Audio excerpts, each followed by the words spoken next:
তো আজকে তোমাদের সঙ্গে শেয়ার করব খুব সহজে তন্দুরি চিকেনের রেসিপিতে। আমি চিকেনগুলোকে ভালো করে ধুয়ে নিয়েছি, ধুয়ে জল ঝরিয়ে নিয়েছি। তারপরে বড় চামচের 2 চামচ আদা রসুন বাটা আর বড় চামচের 2 চামচ দই দিয়েছি। আর এখানে স্বাদ অনুযায়ী লবণ ও স্বাদ অনুযায়ী হলুদ দিয়ে দিতে হবে। আর আমি এখানে ঝালের জন্য ব্যবহার করেছি গুঁড়ো লঙ্কা, আর লালের জন্য ব্যবহার করেছি কাশ্মীরি লঙ্কার গুঁড়ো।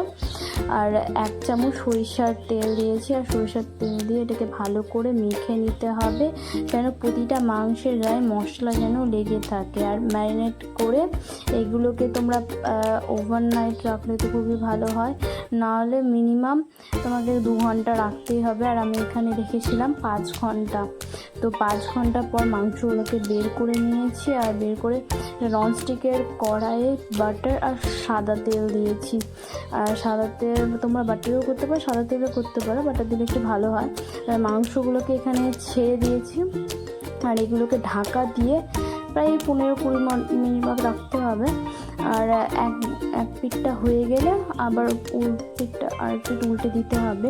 আর এখানে চলো আমরা এই চিকেনের সঙ্গে খাওয়ার জন্য একটা চাটনি বানিয়ে নিই। তো আমি এখানে ধনে পাতা নিয়েছি আর 3টে লঙ্কা নিয়েছি, যে যার ঝাল অনুযায়ী লঙ্কা নেবে।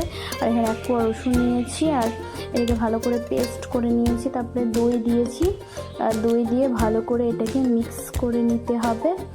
আর লবণ দিতে হবে স্বাদ অনুযায়ী। আর তারপরে এদিকে আমার হয়ে গেছে মাংস। আর লাস্টের দিকে একটু আঁচটা বাড়িয়ে দেবে যাতে পুরো ভাবটা আসে। তারপরে দেখা যাক সবাইকে দিই কেমন রিভিউ দেয়।